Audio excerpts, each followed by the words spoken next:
Perkenalkan, nama saya Brigita Susanti Bau. Saya sekolah di Yayasan Paul Petrus Keuskupan Atambua, tingkat 1 semester 2C. Pada pertemuan pertama ini, saya akan membahas tentang katekese umat. Dalam katekese umat ada 3 bagian yang harus kita bahas. Yang pertama, sejarah dan pengertian. Yang kedua, tujuan katekese umat. Yang ketiga, proses katekese umat. Yang pertama, sejarah katekese umat. Itu ada 4 bagian. Yang pertama, PPKI 1977. Itu menjelaskan tentang munculnya gagasan katekese umat sebagai arah katekese di Indonesia masa kini. Yang kedua, PPKI 2 1980. Kembali ditegaskan gagasan katekese umat dari PPKI 1 agar lebih operasional. Yang ketiga, PPKI 1984. Itu membahas tentang pembinaan PMBI, membahas tentang pembina katekese umat. Yang keempat, PPKI 2004. Itu membahas tentang mahasiswa berbicara tentang katekese umat. Yang PPKI yang kedua menghasilkan rumusan katekese umat yang terdiri dari 6 hal pokok. Yang pertama, katekese umat atau katekese umat diartikan sebagai komunikasi iman atau tukar pengalaman atau penghayatan anggota umat atau kelompok, mulai dari kesaksian iman diteguhkan, dihayati secara lebih sempurna.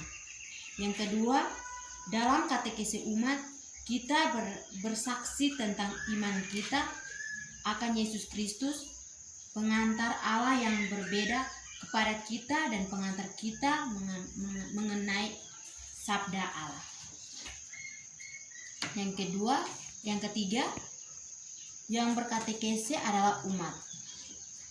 Yang keempat, dalam katekese yang menjemaat ini, pemimpin katekese bertindak terutama sebagai pengaruh dan pelancar. Di bagian keempat ini ada 2 bagian yang harus dibahas, yaitu menciptakan suasana komunitatif. Yang kedua, membangkitkan gereja supaya para peserta berani berbicara.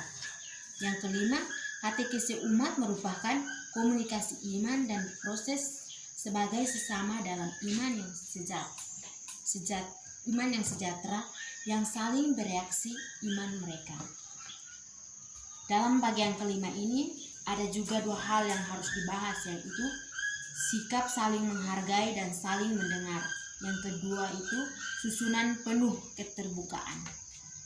Yang keenam, tujuan komunikasi iman katekese umat adalah supaya dalam terang Injil kita semakin meresapi arti pengalaman-pengalaman kita sehari-hari. Yang berikut berdasarkan rumusan PPKI 2 tersebut nampak beberapa aspek, yaitu ada 4 aspek. Aspek-aspek itu yang pertama, subjek katekese umat atau umat peserta. Yang kedua, berguru pada Yesus Kristus sebagai jalan kebenaran dan kehidupan. Yang ketiga, yang dilakukan dalam katekese umat hasillah saling membentuk. Yang keempat, hasil yang diharapkan atau menjadi saksi-saksi Kristus yang mampu meresapkan nilai-nilai Injil di lingkungan. Yang kedua itu tujuan katekese umat.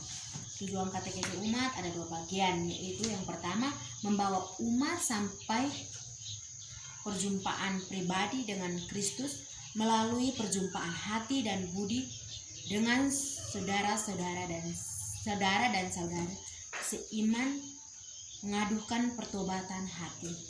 Yang kedua itu membentuk dan membina jumlah mengembarkan sikap-sikap dan karisma pribadi untuk merayakan sesama.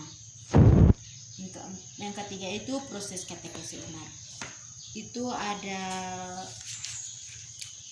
langkah-langkah. Langkah yang pertama, proses mengamati dan menghayati sesuatu fenomena tertentu dalam masyarakat yang kita angkat sebagai tema katekesi umat.